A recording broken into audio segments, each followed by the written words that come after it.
تشریف لاتے ہیں آپ کے سامنے اپنے خیالات کا اظہار کرنے کے لیے مسلم اسٹوڈنٹس آرگنائزیشن کراچی ڈویژن کے سابق ذمہ دار محترم جناب مفتی عبدالرازق صاحب مائک پر تشریف لائے، آپ کے سامنے اپنے خیالات کا اظہار فرمائیں۔ نحمده ونصلي على رسوله الكريم اما بعد فاعوذ بالله من الشيطان الرجيم بسم الله الرحمن الرحيم النبي اولى بالمؤمنين من انفسهم صدق الله العظيم۔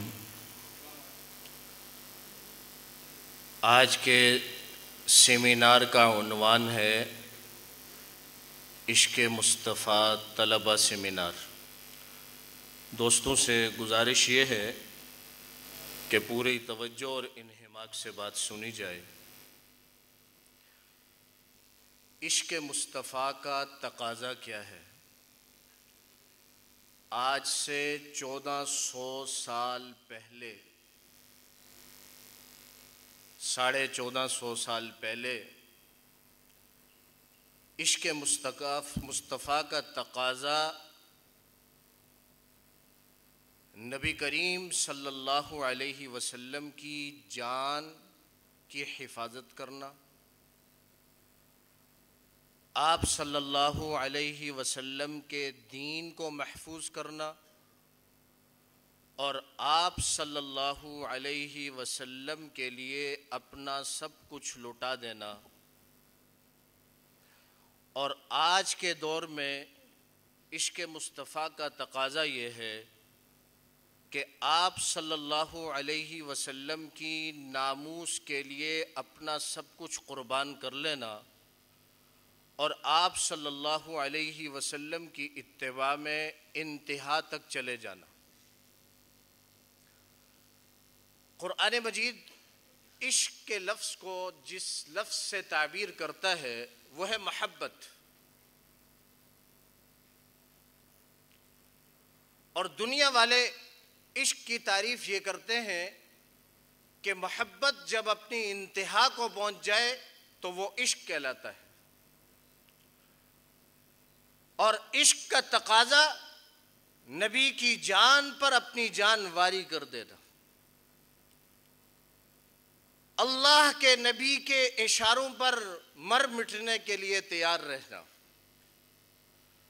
اور اللہ کے محبوب پیغمبر کے احکامات کی تعمیل میں انتہا تک جانا۔ اگر اس عشق مصطفیٰ کے تقاضے کو 1450 سال پہلے دیکھا جائے تو ہم دیکھتے ہیں کہ صحابہ کرام رضوان اللہ تعالی علیہ مجمعین کی جماعت ایک تو اللہ کے نبی کا حکم ہے اور اس حکم کے لیے الفاظ ہیں، لیکن ان الفاظ سے بھی پہلے آپ صلی اللہ علیہ وسلم کی جو منشا ہے، آپ کی چاہت، جو آپ کے اشاروں سے جس کا اندازہ ہوتا ہے، صحابہ کرام نبی کریم صلی اللہ علیہ وسلم کی الفاظ کا انتظار نہیں کیا، بلکہ آپ صلی اللہ علیہ وسلم کے جو اشارات، آپ کا منشا جو آپ کے چہرے پر تقاضا ہوا، صحابہ کرام رضوان اللہ تعالی علیہ مجمعین اس پر تڑپ اٹھتے تھے۔ نبی کریم صلی اللہ علیہ وسلم عبداللہ ابن عمر رضی اللہ تعالیٰ عنہ چادر پہنی ہوئی ہے، اور چادر ایک خاص قسم کے رنگ سے رنگی ہوئی ہے۔ آپ صلی اللہ علیہ وسلم نے صرف اتنا پوچھا کہ عبداللہ یہ کیا رنگ ہے؟ عبداللہ ابن عمر رضی اللہ تعالیٰ عنہ جب اس مجلس سے نکلے اور گھر پہنچے تو گھر میں ایک چولہا جل رہا تھا، اور وہ چادر اس چولہے میں ڈال دی۔ جب دوبارہ مجلس میں تشریف لائے تو چادر نہیں ہے۔ اللہ کے محبوب پیغمبر پوچھ رہے ہیں عبداللہ چادر کہاں ہے؟ کہ اللہ کے نبی وہ میں نے آگ میں جھونک دی ہے. کہ عبداللہ گھر کی کسی خاتون کو دے دیتے وہ پہن لیتی. عبداللہ ابن عمر کہنے لگے اے اللہ کے محبوب پیغمبر جب آپ نے استفسار کیا کہ عبداللہ یہ کیا رنگ پہنا ہوا ہے آپ کے چہرے پر جو ناگواری آئی ہے وہ ناگواری مجھ سے برداشت نہیں ہوئی. میں نے یہی سمجھا درست یہی سمجھا کہ اس چادر کو جلا دیا جائے کہ جس چادر سے میرے محبوب پیغمبر کو ناگواری ہو. آج لوگ کہتے ہیں کہ الہاد الہاد. میں کہتا ہوں خدا کی قسم الہاد کسی کے دروازے پر پھٹک ہی نہیں سکتا جب تک ہماری زندگی میں صحابہ کرام رضوان اللہ تعالی علیہ مجمعین. کیا مسلمان اس قدر کمزور ہو چکا ہے اس قدر مطالعے سے دور ہو چکا ہے کہ اسے پتہ ہی نہیں کہ صحابہ کرام نے کیا کردار پیش کیا. ایک انصاری صحابی رسول ہے. نبی کریم صلی اللہ علیہ وسلم تشریف لے جا رہے تھے اور کسی کا گھر دیکھا کہ یہ گھر تھوڑا اونچا قبہ نما بنا ہوا ہے. پوچھا یہ کس کا گھر ہے؟ کہ فلاں انصاری صحابی کا ہے. بس خاموش ہو گئے.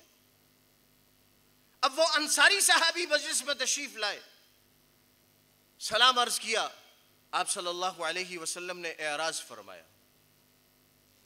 انہیں خیال ہوا کہ شاید آپ کی توجہ نہیں ہے.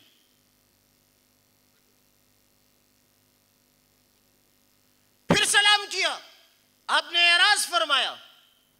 واپس مڑے اور صحابہ کرام سے پوچھنے لگے کہ میرے دوستوں مجھے بتاؤ تو صحیح, آج میرے محبوب مجھ سے ناراض ہیں اور میرا جگر پھٹنے کو ہے.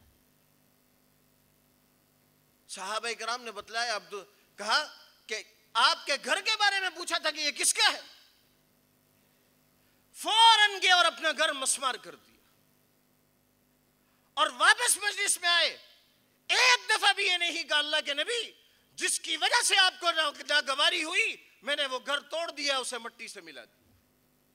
بلکہ پھر کسی وقت نبی علیہ السلام اس طرف تشریف لے گئے, دیکھا یہ کیا منظر ہے, کہ اس کا گھر کہاں گیا, کہ اس صحابی رسول نے آپ کی ناگواری پر اپنا گھر گرا دیا.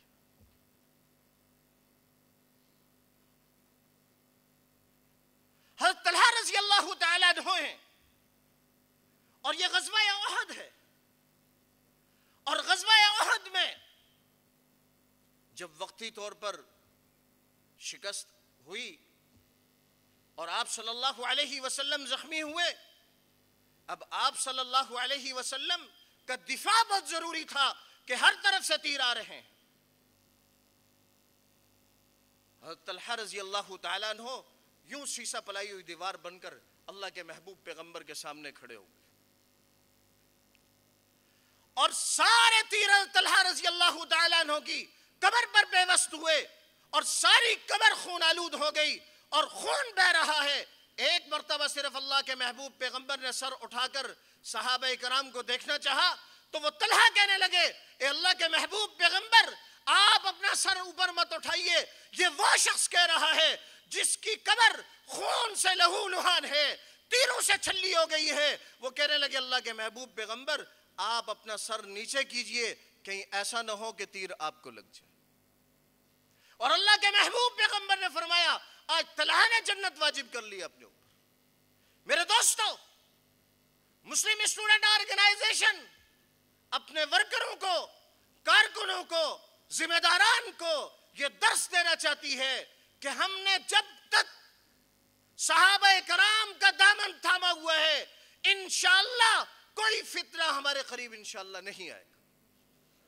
محدث عصر حضرت علامہ بن نوری رحمہ اللہ فرماتے ہیں کہ جتنے بھی فرق باطلہ ہیں, جتنے بھی ہیں, اگر آپ ان کو دیکھیں گے تو ان کی بنیادوں میں مشترک چیز جو نظر آئے گی وہ صحابہ پر عدم اعتماد ہے. اللہ تبارک و تعالی سے دعا ہے کہ اللہ رب العزت ہمیں صحابہ کرام پر بھرپور اعتماد کرنے کی, ان کے حالات احوال پڑھنے کی توفیق عطا فرمائے اور ان کے نقش قدم پر چلنے کی توفیق عطا فرمائے. وآخر دعوانا ان الحمد للہ رب العالمین.